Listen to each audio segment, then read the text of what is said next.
Fala, seus crush de Wallace Zerbiak.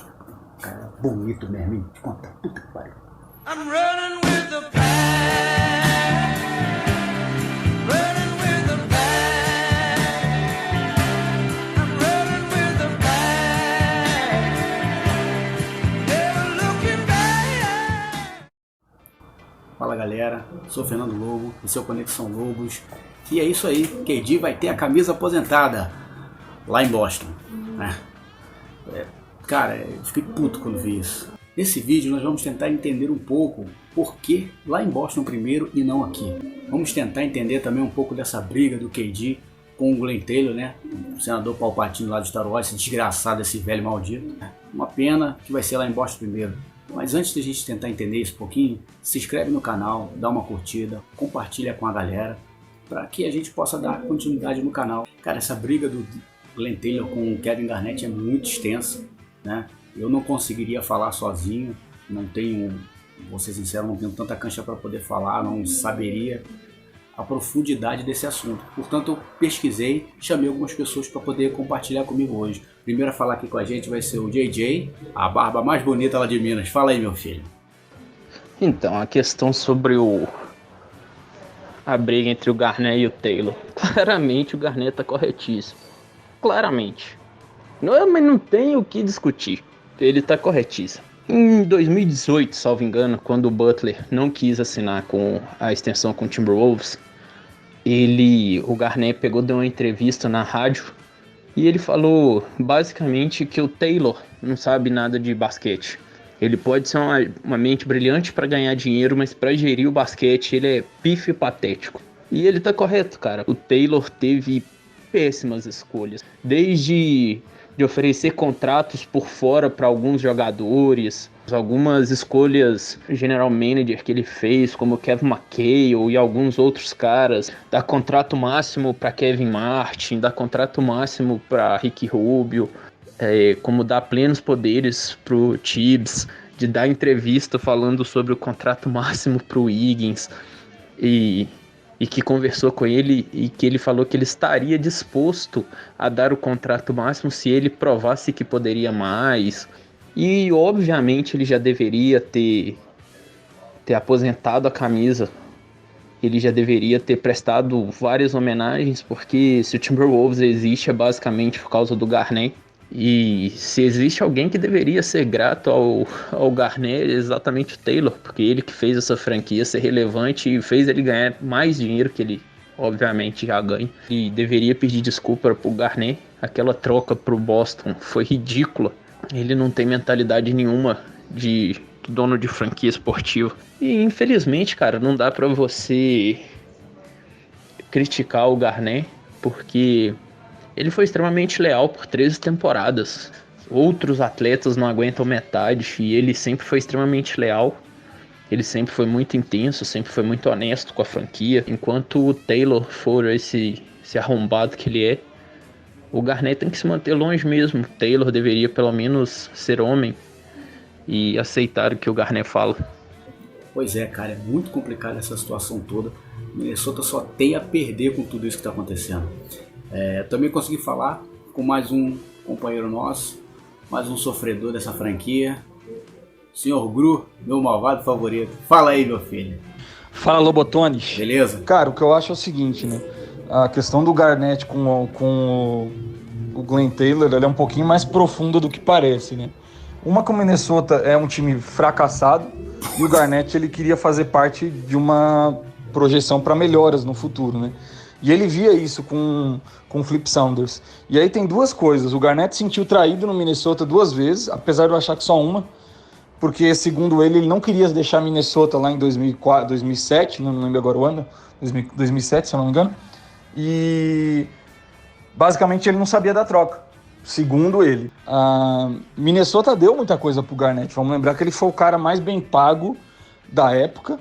Então, assim, a relação Glenn Taylor e Garnett era muito boa até 2003, 2004, né? Tanto é que foi os anos que o Minnesota chegou em playoff, montou o Three Monster Head Team com o Sam Cassell e o Latrell Sprewell. E basicamente o que aconteceu naquela época era Flip Saunders, Garnett se sentindo como a peça central de um time, e recebia todas as garantias, né? Garnett se sentiu traído um pouco depois porque começou a maré de derrotas. Cara, e ele mostrou muita lealdade. O cara ser um dos melhores no seu prime, ele era top 5 da liga. E você continuar num time que só perde, vendo o Tim Duncan ganhando, Kobe ganhando, vendo até o Detroit ganhando. E aí o que ele sentiu foi que ele teve a primeira desonestidade por parte do Flip, foi quando deixou por Flip não, do Glenn Taylor, quando deixou o Flip embora, depois quando trocou ele. A questão das traições, segundo o KD, ele voltou, porque por causa da ótima relação que ele tinha com o Flip Saunders, e essa relação era praticamente de pai para filho.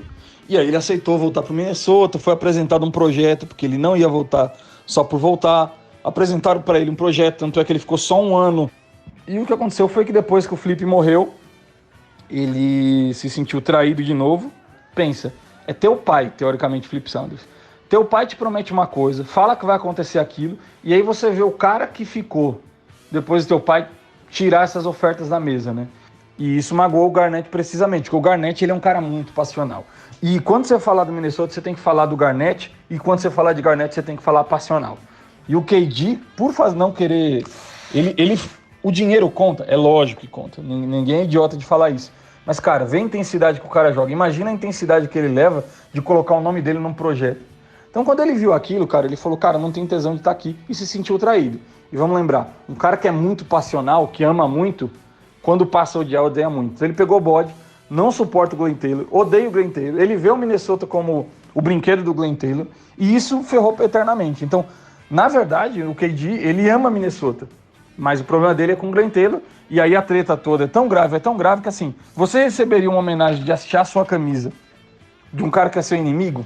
Então, o ponto-chave aí foi, Celtics teve o fit correto, deu o título, que é a coisa que ele vai ser lembrado na liga, se você passa pela liga sem ganhar título, com o tempo ser esquecido. Vê aí o Iverson, monstro.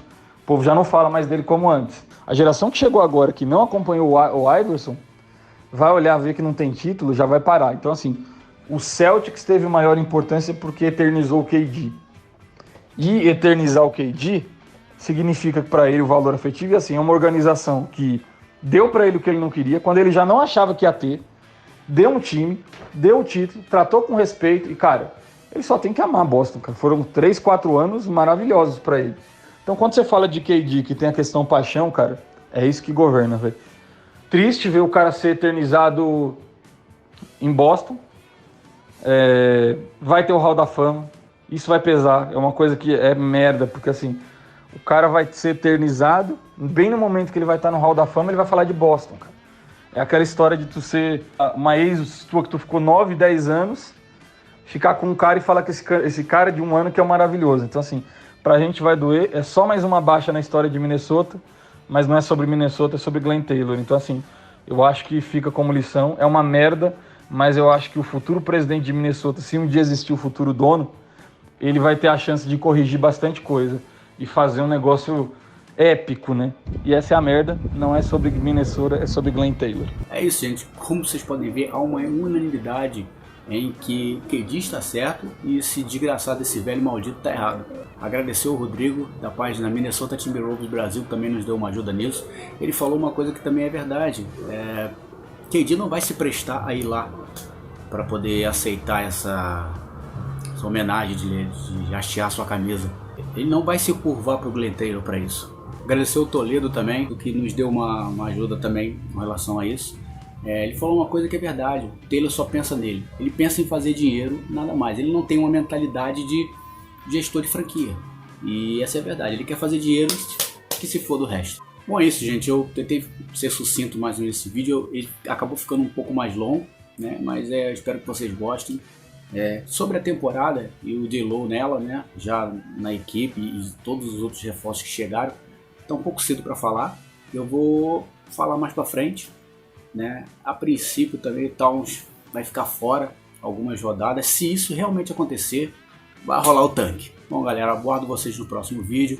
Curte aí, comenta, espalha pra galera para que a gente possa continuar fazendo esses vídeos. Valeu?